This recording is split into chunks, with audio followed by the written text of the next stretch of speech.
This is WZRD Chicago 88.3 FM, and we have with us at WZRD State Senator from Georgia, Nan Orrock. How are you today, Senator Orrock? Good to be with you. Looking forward to our conversation. We're looking forward to it too. There is so much to discuss. You have been you founded the Women's Legislative Lobby, correct? That's right. That's right. So at the time that you founded it, what what was most important that what was the purpose that what were the goals of the lobby that needed to be met? Well, now let me say at the start that I've worked with the Women Legislator Lobby and the Women's Action for New Directions for uh, about 25 years or more.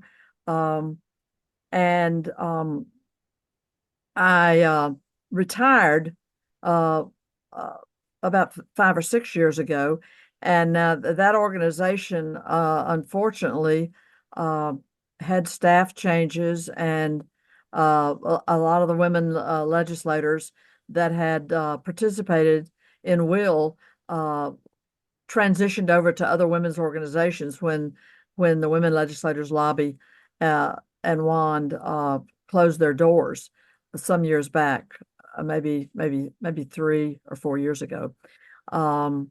The purpose of what we were doing, I was in the legislature here in Georgia and was very involved with a group of women known as Women for New Directions, WAND. And WAND had chapters of women across the country who were concerned and got very activated on the massive bloated military spending of the United States budget, the federal budget, and how much it took away from efforts to serve the needs of communities, serve the needs of families, serve the needs of women.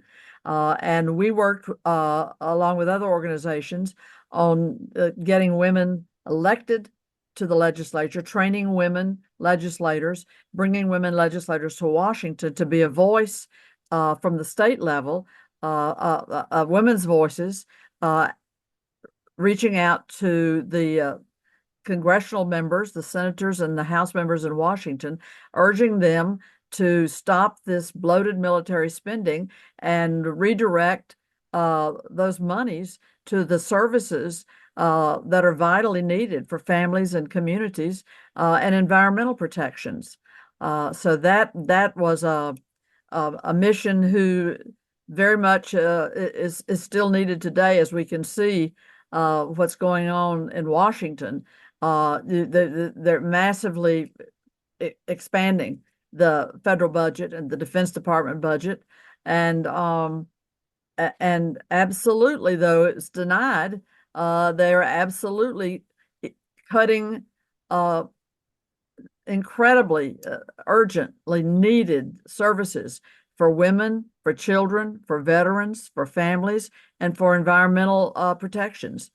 So I would say that what got me active on these issues decades ago is very salient today. I'm in the Senate here in Georgia, and I have a broad network of both men and women progressives in legislatures around the country, and we're connected with progressive legislators in the U.S. Congress. But the battle is really joined now to fight against authoritarianism and defend our democracy. That is the broad parameters of the struggle that we're in now. Mhm. Were you able to uh, lessen some of that bloated military budget? It's so hard to fight against such a powerful machine, but did you make any inroads?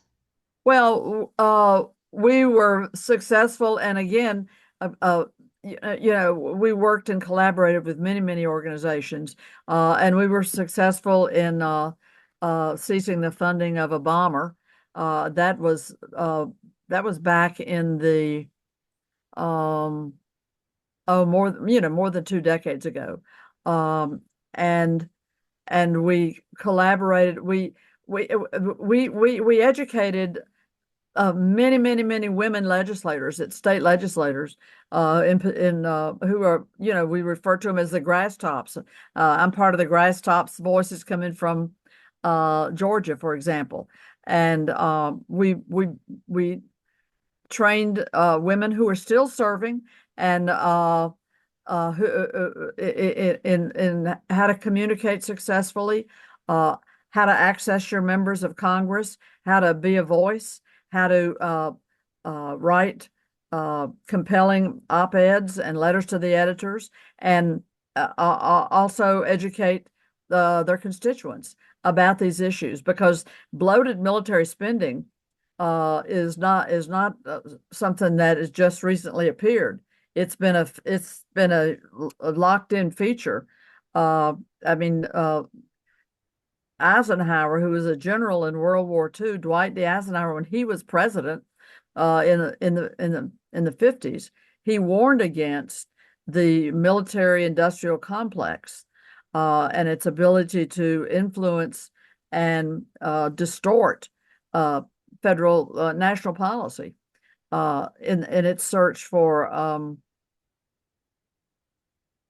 dominance and to have its message dominant. And he warned against it then. He also called it the military industrial congressional complex. Uh, uh, and that congressional got edited out. But we still face today, in every state in this nation, legislators at the congressional and federal level are hammered on to do massive bloated military spending, have a budget that is overwhelmingly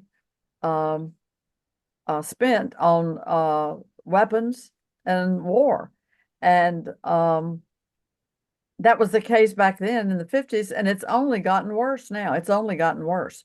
So we educated women legislators. We promoted and pushed the fact that women need to be at the table and in the rooms where the decisions are being made, and that women need to have their voices heard, and so that there have been great improvements on that, on getting more women at the tables of policy. And I will say to you that with overwhelming examples of when women get at the policy tables, they bring a different approach to the policy questions, a collaborative, cooperative approach, and also speaking up for the needs of their communities and the needs of the children, the needs for education, healthcare, the critically important things that need to be funded, including environmental protections. In other words, women are more empathetic to many more segments of our community. Well, this is now understood by people that work in international development, reaching out to assist developing nations to stabilize their society and expand and improve the welfare and benefits of their citizenry. And the lesson has been learned in international aid is that when you have women involved, they will much more reliably use the money for civic and community improvement. The track record is very clear. Over and over and over again, they've run the studies and looked at the numbers and looked at the outcomes. And women that are when women just I mean, for example, when we formed the Women's Caucus in Georgia, the first effort that we made, one of the first two efforts, and the first one was that the newly allocated monies coming for childcare that was coming to the states, and that started back in the early 90s, I believe, late 80s, early 90s. It was the first time that the feds sent childcare funds to the states. And we, in the Women's Caucus, got together and pushed and succeeded in creating a process so that that money didn't disappear into all the nooks and crannies, but that it was specifically directed towards child care, meeting communities, and it was monitored and it was transparent. And if women had not been at the legislature, I think it's pretty safe to say that we would not have had that process put in place to protect those monies, to see that they got put in the right place, doing the right job. And that continues to this day. That's why women have built women's caucuses across the country in legislatures. But we also have national women's organizations like Nobel is a group of primarily Black and brown women legislators across the country. I always attend their meetings whenever possible and participate. They're an important organization. The National Foundation of Women Legislators is another national network that let women legislators get involved in. The Women in Government, WIG, that is yet another organization that I'm active in nationally, and bring women together for conferences to deepen their understanding on policy issues and also learn from each other on crafting legislation to tackle the challenges. There's also the national organization SIX, which brings together both men and women legislators around pushing for progressive policy at the state level. And there is and they have a focus. One of their many focuses is on reproductive health issues. And I'm on the board of the National Caucus of Environmental Legislators.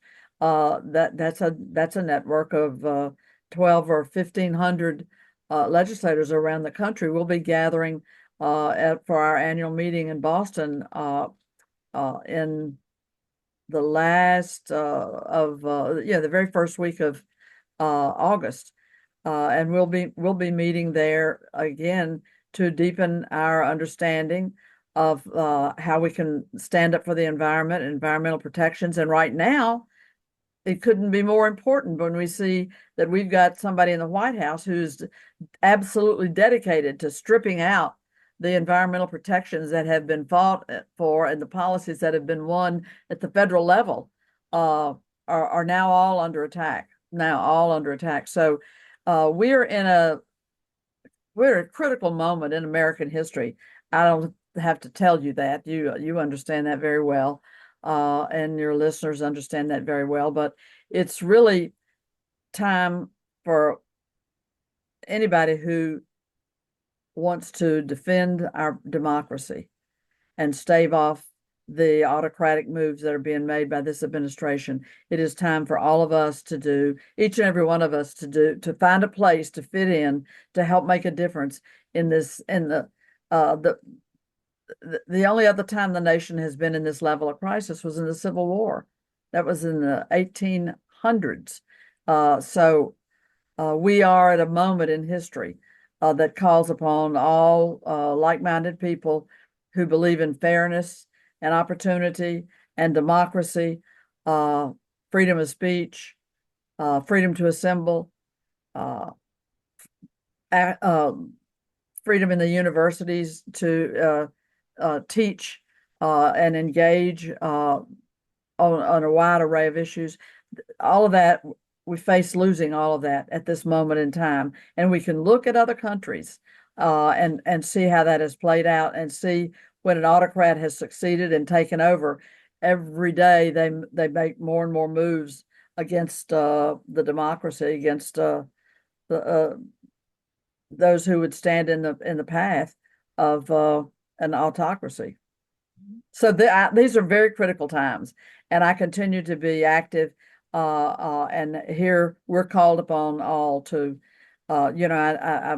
It's coming up very, very soon on Flag Day, when we've got this president wanting to spend how many millions of dollars to have a military parade on his birthday. We say no, and people are going to turn out all across this country in opposition to that incredibly narcissistic, all the signs of an autocrat. We've seen it, you know, we don't have to imagine where it's going. We can look at Mussolini and Hitler and see where the fascists and the Nazis have taken us. It's no exaggeration now. The record's clear. Everybody understands, I think, fully, anybody with an open mind, that we are facing an administration that will take us into fascism.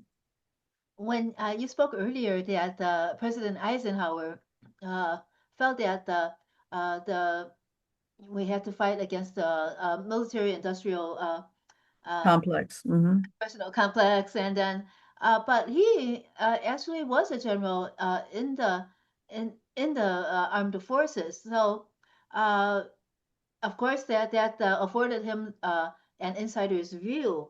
But how is it that his position being so high, he was willing to step out and speak against it? Well, Hexpath, let's be clear, what's his background? He's got it's all out, in the public. There's no secret to it. He is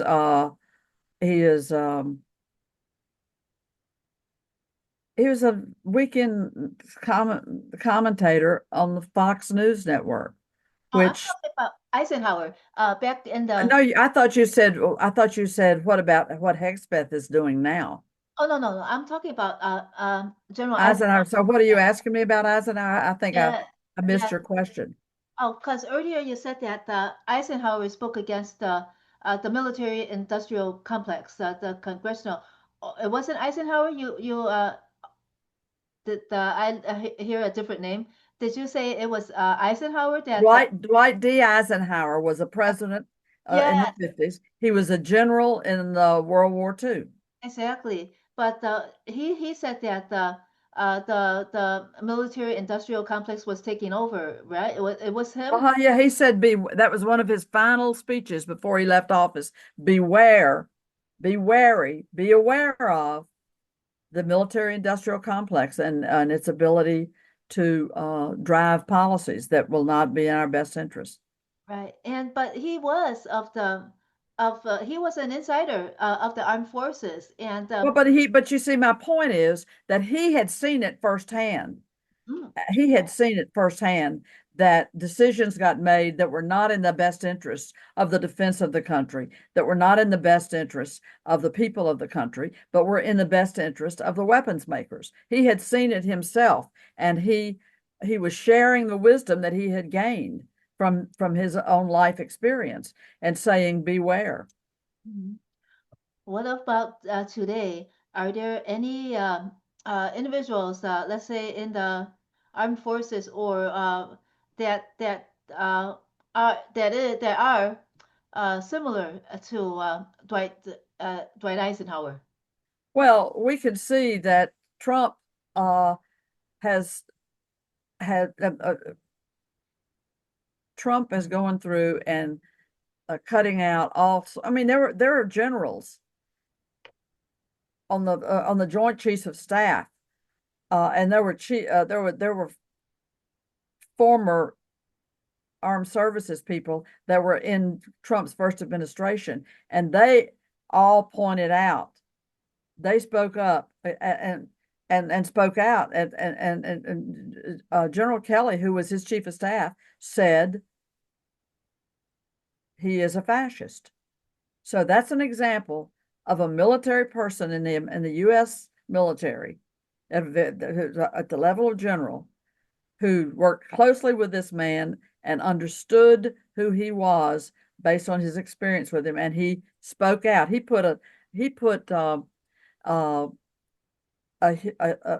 wrote an op-ed and had it placed in the New York Times saying that very thing. I don't know if you were aware of that.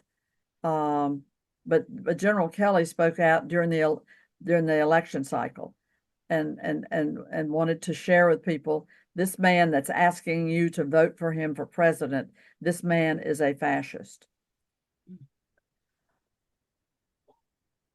So those are people in the military, in the armed services, who understand the difference between democracy and fascism, and they spoke out against Trump. And he, as soon as he got in office, he began dismissing all those people, firing all those people from their positions on Joint Chiefs of Staff, and because he knew they were not going to be yes men and yes women for him. Exactly. When in the past, let's say, well, it's kind of hard to draw parallels between the Civil War. There was a big, there was a great divide, but it was a different kind of divide. Uh, It was a civil war. It was the civil war inside our country. That's what it was. That's different. Yeah, different from the a war on foreign land. Correct. Correct. Uh-huh. So what lies in store for us for those that want to preserve democracy? What can we do except to speak up and protest? That's very important. Speaking up and protesting is very important. The immigration policy, uh, people are aware now of the interning, creating camps and sending people of Japanese descent that were American citizens, and here working with families and contributing to the economy, and they were scooped up and placed in dreadful camps, internment camps, and families bore the scars of that through the rest of the family history beyond that. And there had to be restitution. Mhm. There had to be restitution. Today, what we see going on today is very much in that vein. This reactionary, arch right-wing hostility, xenophobia against people of other skin colors and languages from other nations. And we're in the throes of that. And guess what? The polls show that more than half the country, including some Republicans, totally disagree with what Trump is doing on immigration. And you see people in the streets in Los Angeles this past weekend, protesting. So one of my sons lives in Illinois. Illinois, there was the 40, I believe it's a 40-mile stretch from Chicago to a distant Illinois city about 40 miles away, and they lined the roads, lined the streets in a protest a few weekends ago. Were you aware of that? No, no. Well, it happened right there in your state. Okay. And it was 40 miles of people lined up on the road. When you say, what can we do? Citizen action is vitally important. Because we see right now that you can't rely on the grand old party. The Republicans in the Senate and in the House are letting Trump run right over them. And they're giving up all their power. And when you have to fear, when ordinary citizens have to fear for their personal safety from their own government, if they have to fear their government, that's the biggest sign you've got of fascism on the way. And that is the case today. Immigrants, people in immigrant families that come from other lands are living in fear, are terrified, and they have good cause to be. And that is, to me, If anybody questions, oh, are we headed towards fascism? Look at what is being done to on the immigrant issue, the hatred that is being whipped up and the division that is being spread. So when you say, what can we do? Just protest? Oh, heck yeah. Protest is huge. And that demonstration that they had in from the stretch from Chicago, maybe to, is there Aurora? Is there a town? Yes. Yeah, that's it. It's about 40 miles away. For 40 miles, people lined the roads in a protest against the administration for their immigration policies, and in general against all the stuff that Trump is doing. So that is critically important. That is critically important that people don't sit down and shut up. But we're dealing with people who have no conscience and no empathy. When you can shut down USAID and children and families are starving to death around the globe because of shutting down those programs, that is evil. That is pure evil. They have the blood on their hands of the families that cannot sustain the lives of their children because they are dying of malnutrition. And also disease, and also look what's happening to the international students that come here. You know, it is absolutely the truth that the secret sauce of America, the thing that has kept our nation moving forward, is having immigration from all over the world, and we're being a country that people want to immigrate to, feel that they have a chance for their families to have a better future. And all of that is being shut down. And who will pay the price? We will. And the nation will suffer from the lack of all that talent internationally coming from all over the world. Strivers, doers, people who are seeking to get ahead, people who are seeking to do incredible research. Shutting the doors of our nation is the worst thing that could happen. Exactly. Who stands to benefit from Trump's policies now, except for Trump? The 3%, the billionaires.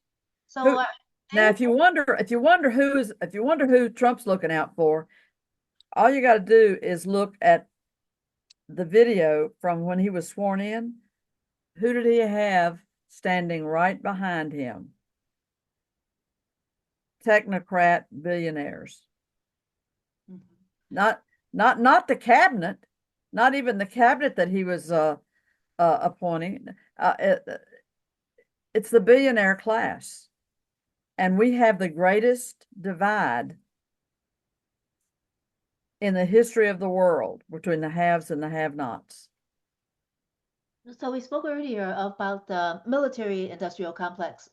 So is what Trump is doing now, is any of his policies benefiting the military-industrial complex? You say, pose your question again? The Trump policies now, are they benefiting any of the military-industrial complex? Are they benefiting? Yes. Oh, when you swell the defense budget like they just did, the budget that's going through Congress right now, that's the weapons makers that are benefiting.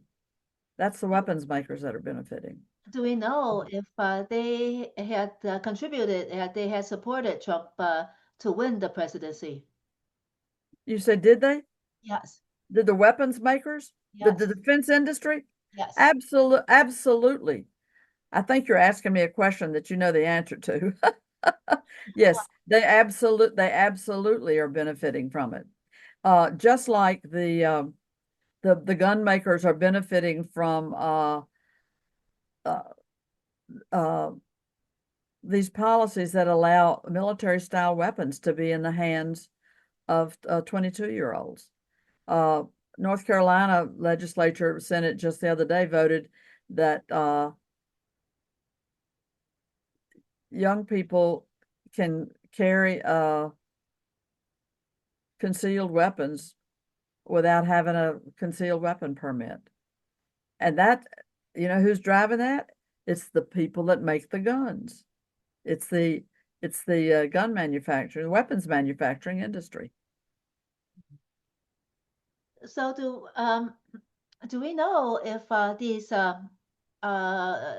defense industry, the gun makers, etc., have they contributed to the coffers of the Republicans to legislators so that they say in they will vote to benefit their industry?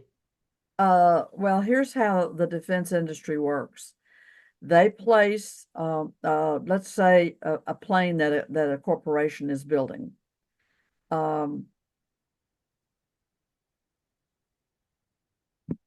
Like a stealth bomber, for example, that's used in a warfare, and also to gather intelligence information.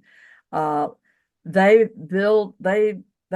take the components, all the components that go into making a sophisticated weapon of war. They don't just go and make it in Washington, the state of Washington, or in the state of California, or in the state of Texas.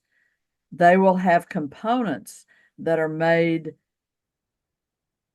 from all around the country, so that a vast amount of those who serve in Congress have, in their districts back home, in their states, they will have a producer of some part that very sophisticated war weapon, be it a plane, a tank, a missile, whatever. They'll be making them. They'll have the production of those happening somewhere in each state, so that they can say to a member of Congress, "Well, those, you've got 2,000 workers over there at Sparrows Point, Maryland, that are building such and such for a component for our weapon system, and you don't want to. You need to be a supporter of our military budget, because that's how that's what pays for those jobs, those people in your communities that you said you were going to represent, and you better protect their jobs." So that's how the answer is, that overwhelmingly yes. That's how they get the cooperation of members of Congress to keep doing bloated military spending. Do you know of any members of Congress who have stood up to them and did not accept that status quo and worked against them? And if so, what happened? Well, I don't have an encyclopedic knowledge of all the 435 members of Congress, but people do get beat when they bring money to oppose them. And that's how that works. I'm not going to start calling names, but we have a good progressive, AOC does not take Alexandria Ortiz. Cortez. Yes, AOC.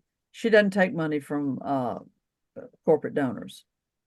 And there are many in the Progressive Caucus that abide by that, and that's for that reason. They turn to the public for support with their dollars. By the way, let me mention one more. I mean, there's so many things to talk about in this time, but the public radio and public television, public broadcasting, NPR? is on the chopping block. Public radio, public broadcasting, yes. The national NPR, National Public Radio, all of us have outlets in our cities, and they're under a huge threat to survive, because they're going to do everything they can. Since Trump can't control them, right now he's told, I believe it's CBS, he got in a fight with CBS because, and this isn't public, this is a corporate owned network, because they interviewed Kamala Harris, and he said, you didn't grill her hard enough. You didn't you gave softball questions. And so to finally get this lawsuit settled, CBS said, well, we won't fight you anymore on this. Let's get a settlement. And he says, yeah, I want you to give me $23 million. Yeah, he's milking money out of corporations who fear his wrath, and that they better go along with him or he'll turn on them. So CBS did give him the $23 million? No, they haven't agreed to it. This all just came out. This came out was a news report just in the last hour. So it's not all settled, but it's the latest development. Mm-hmm. They came to the table with a settlement to get the case over with, and he has made it more demands on them. And look, he's doing it to big law firms too. So I mean, I'm sure your listeners are aware of this to some extent, but most people are very busy keeping body and soul together, keeping a roof over their heads,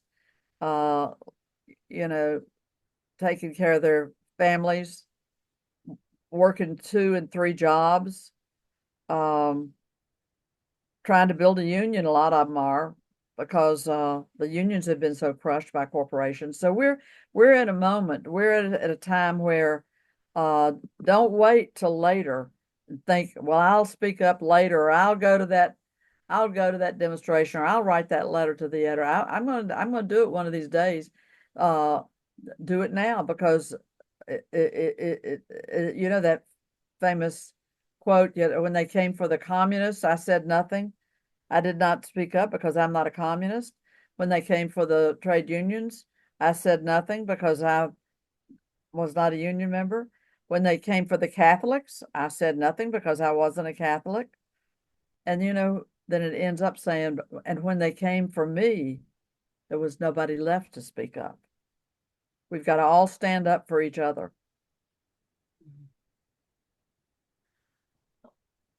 Right now, what are the progressives? So what are the legislators doing that could help resist this Trump momentum? Well, AOC and Bernie Sanders have been moving across the country, along with Governor Walz from Minnesota. He's having town halls. The Republicans have been told by their leadership, don't have town halls, because when they go home and try to have a town hall, they'll hear some truth telling. People are mad, and they're coming out and saying, why are you supporting this? How can you let children starve in underdeveloped countries around the world? How can you ban books? How can you threaten teachers? How can you take away our reproductive rights? People are very mad about a lot of things. And how can you treat immigrants like this? They go marching into some town, and they go in a restaurant that people love, and they snatch up a woman named Jane who'd worked there 20 years and locked her up because her papers had some question to them. And do you know what?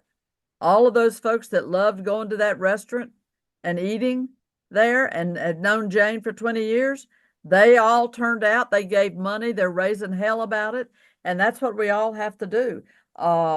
So the example that Bernie, so they told the GOP, they told the leadership told their members of Congress, don't have town halls, just don't have them, just don't have town halls, and you won't be embarrassed and get on TV because as if they're going to fuss at you. So Democrats are going into communities that are Republican majorities and having town halls there and saying, well, I know that your representative that you elected and sent to Washington won't come out and have a conversation with you, but I'm here to hear what you all are thinking about what's going on. The guy up in Connecticut, Chris, I forget his last name at the moment, I'll think of it, but he went on he does an annual walk all across Connecticut and met with people everywhere, and people turned out. There's a lot of outrage now about how dare they try to do all these things. How dare they put Robert F. Kennedy Jr. in charge of the nation's health care.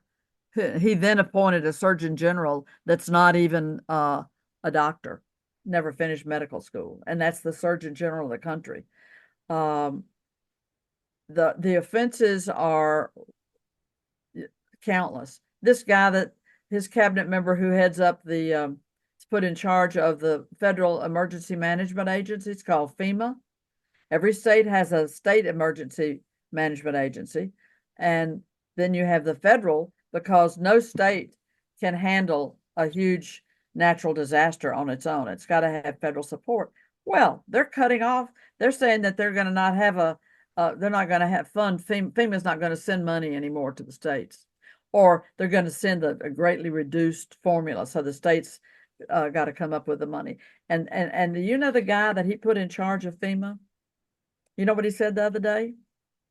What did he He say? said, this is the man in charge of the Federal Emergency Management Agency. And here's what he said.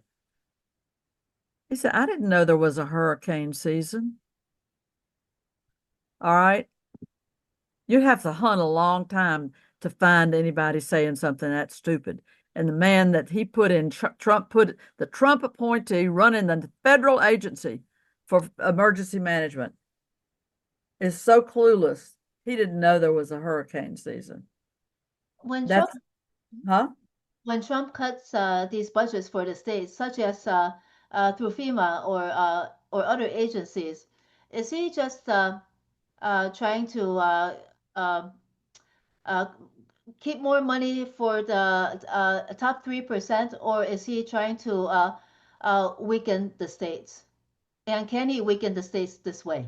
Oh, of course. Well, you know what an autocrat wants to do? An autocrat wants to have unchallenged power to do anything he wants to. Trump doesn't believe in the U.S. Constitution. Trump doesn't believe in the U.S. Constitution. So he is an autocrat who wants to do what he does. And if a judge rules against him, he turns on the judge and it says that judge ought to be thrown in jail. That judge ought to be thrown off the bench. He attacks the integrity of public servants. So he's doing this because he believes in a world where Donald Trump can do anything he wants to, and you can't stop him. And so that is why he's got a bunch of lapdogs. Look, he's got the woman who's from the wrestling world, head of the Department of Education. Just sit there with that for a minute. That's an insult to every school teacher, every school principal, every school board member, every parent with children in school. That's an insult to the nation that a person who has no concept of education policy has been put in charge of our federal education agency. And you say, why does he do this? Because they don't believe that, they attack anybody that needs help. They don't want to they want to keep their money and do what they want to with it. So in other words, it's the top 3% that put Trump in power and that are using him to gain more wealth. Well, that's right. And also he had a whole lot of people fooled. They listened to he's a showman. That's what he is. He's a showman. He's not a policy guy. Do you know how this silly foolishness about tariffs, and that he's hog wild about tariffs, as we say down south. That's what they say out in the country. He's hog wild. He's hog wild. He's crazy for tariffs. Do you know how this all came about? He told his son-in-law, Jared, in his first term, his 2016 term, he told him, I want you to find me an economist. I need an economist that I can rely on.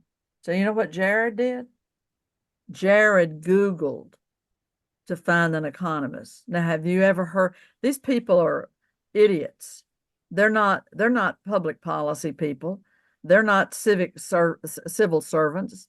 So he Googled and he came up with this guy, Peter Navarro. Peter Navarro is a kook. He has been for years hammering that his solution to the economy is to go back and collect tariffs, jack up the tariffs and get money into our system by jacking up the tariffs and charging other countries to bring their goods to America. Okay, do you know what this fool has done as it turned? And so Trump called him up and brought him into the administration, and he filled Trump's head full of tariff nonsense. Guess what they found out about Peter Navarro? All of his sources that he claimed prove his economic theories, he just spelled his name a different way and created fake documents by this person that doesn't exist and put it up online. And those are who his references are for his economic policy, that tariffs will turn the world around. He's a hoax. He's a charlatan. And even old Elon Musk called him an idiot. But that's what we're facing here. Are there any other hoaxes and charlatans in the Trump administration? Yes. And they're there based on one thing. Are you loyal to Trump? If you're not loyal to Trump, and he just refused to move forward on an appointment of a guy to the space agency, NASA, National Aeronautic and Space Administration, that Musk wanted. Musk wanted him to run that, and so Trump announced that he's not going to appoint that guy. He's withdrawing his nomination. The guy had already come through the Senate and was just waiting for the vote on the floor to put him in the position. And you know what he said? He said he gave to we have records that some of his records show that he gave money to some Democratic elected officials, that he contributed to their campaigns. And so therefore he's got to go. You can't count on those people. They'll turn on you. See, that's a dictator talking there. That's an autocrat. The only people that I want talking to me are people that will do anything to prove their loyalty to me. Anything.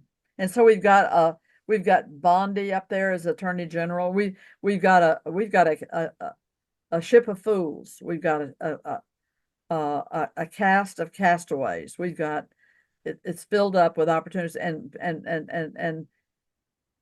he wants Greenland. Oh, I want the Panama Canal back. Oh, I want. Who is behind it? Is it just on his whim, or is there are Yeah. there some people behind him that actually want it and then are using him for these agendas? Well, he's a xenophobe, and he's an isolationist, and the idea that Panama would get to have that Panama Canal would belong to Panama offends him. What about renaming the Gulf of Mexico? You ever heard of such idiocy? So he's a complete, you know, uneducated person. He never reads. He's not a thinker. He has zero intellect. He's just a crafty performer who knows how to manipulate people. So there are loads of people. I was just reading today a couple from that immigrated here, oh, 20, I don't know, 20 or 30 years ago from Venezuela. And they're citizens, and they brought their son with them who was not born here.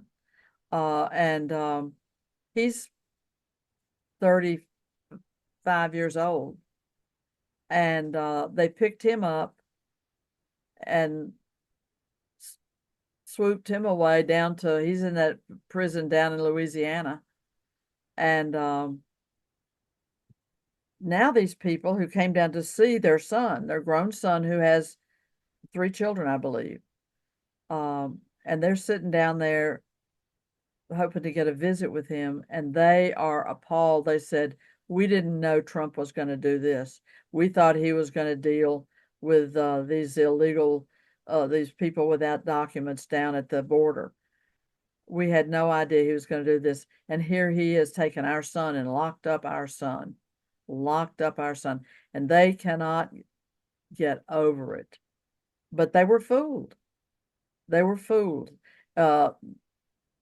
Sad to say, sometimes there's people that it's easy to pull the wool over their eyes. That's an old saying.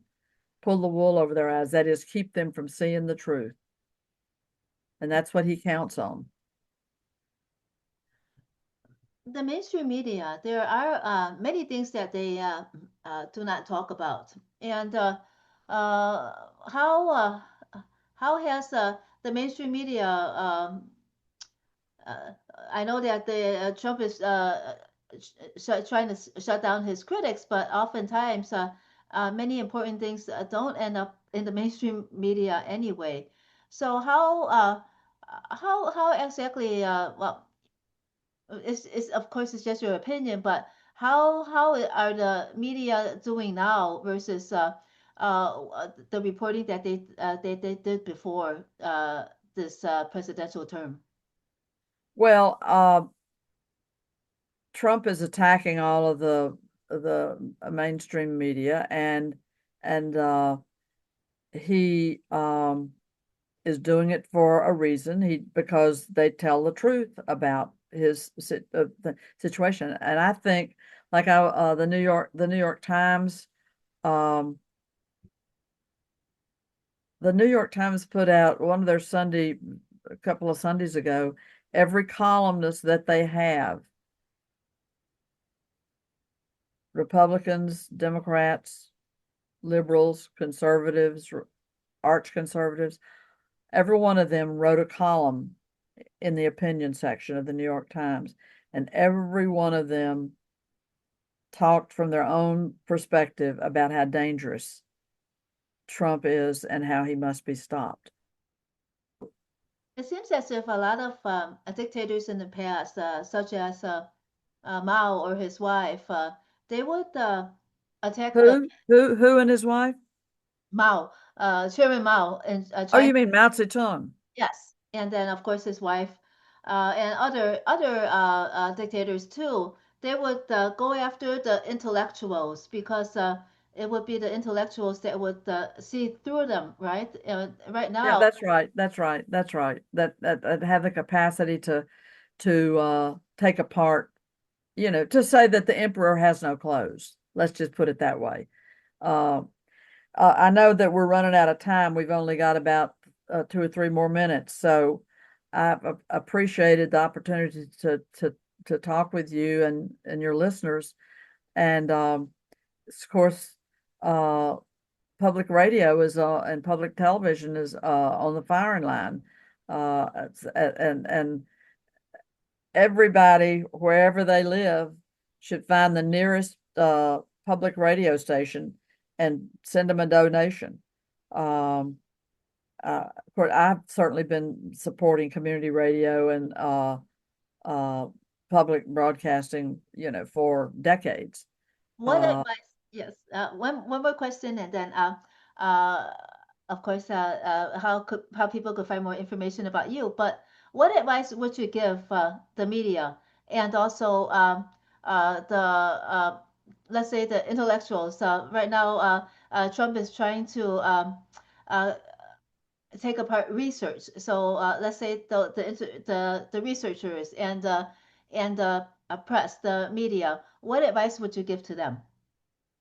well, they've got great lawyers and the money to they're not looking to me for advice, but it's the same on all fronts. Don't wait and think that if we just keep our heads down, uh, we can survive this. The nation can survive this. That's not true.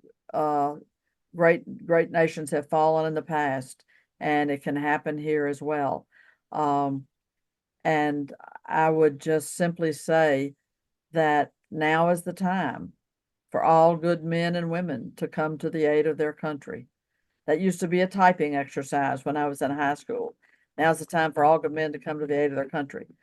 But now's the time for all good men and women and people and humanity to come to the aid of their country. And believe it's absolutely true that if we don't stop this in its tracks here, it's impacting the entire globe. It's impacting the entire globe. And it is a dangerous moment for humanity. Failure is not an option. We must use all our resources. And my pastor certainly talked about it in my Unitarian church last Sunday. What do you Find out what your strength is, what your strong suit is, and bring it to the struggle to fight for humanity. That's what the fight is about now. If our listeners want to learn more about you, Georgia Senator Nan Grogan Orrock, where should they go? And let me just share with you that my name is not Grogan Orrock. It's not a hyphenated name. It's three names: Nan Grogan Orrock without a hyphen. So just in case you'll find me much more easily under Orrock than under Grogan. Grogan's my middle name. Okay. And where should the people go to find more information about you? The Georgia General Assembly has everything has a bio on me and has bills that I've worked on, and that's legis.state.ga for Georgia. legis.state.ga. Well, thank you so much, Georgia Senator Nan Orrock, for joining us today. And thank you for your insight and information. Well, I appreciate the opportunity. Thank you so much. Thank you.